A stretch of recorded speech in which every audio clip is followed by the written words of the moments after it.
commentary. My name is Wilson Buru, and our sign language interpreter is Meresha Owiti. Now we get to start with some good news. It's officially back to school for students in public schools. That's right, and the 8-day teachers' strike was called off after parties agreed to have the industrial court decide on the disputes. Teachers are now expected to return to work on Monday morning as the unions file their submissions in court next week. After 7 hours of deliberations before Industrial Court Judge Nduma Nderi, the fate of the teachers' strike was sealed. The unions, that is NAT and KUPPET, call off the teachers' strike commenced on 5th January 2015 forthwith. For the avoidance of doubt, all teachers will resume teaching by Monday the 19th January 2015. But the decision did not come easy. When all parties met at the Industrial Court early Wednesday morning, a cautious optimism had filled the air. But when the closed-door deliberations before Judge Nderi began, everyone's game face was on.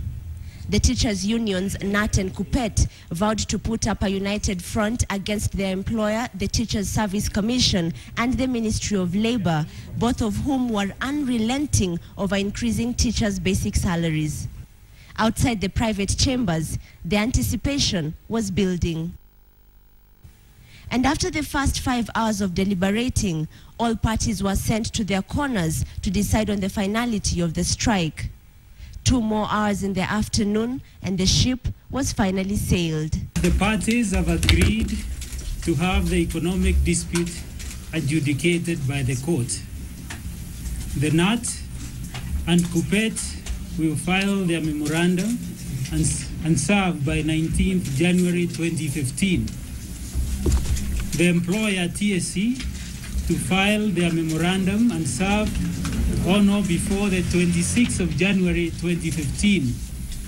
The Central Planning and Monitoring Unit, that is CPMU, and SRC to file their reports within 10 days from 26th January 2015. After the long day in court, while Cabinet Secretary Kazungu Kambi dashed out, the teachers declared victory. It is going to mark the end of confusion and will open a new dawn for proper construction of collective bargaining agreements at all times. We want something which is going to last for eternity. We cannot be perennial strikers. While the teachers' unions see this as their round one win, the country can only wait to see whether the court's arbitration in this stalemate will be the long-lasting solution between the teachers and their employer. Asha Mwilu, KTN, at the Industrial Court.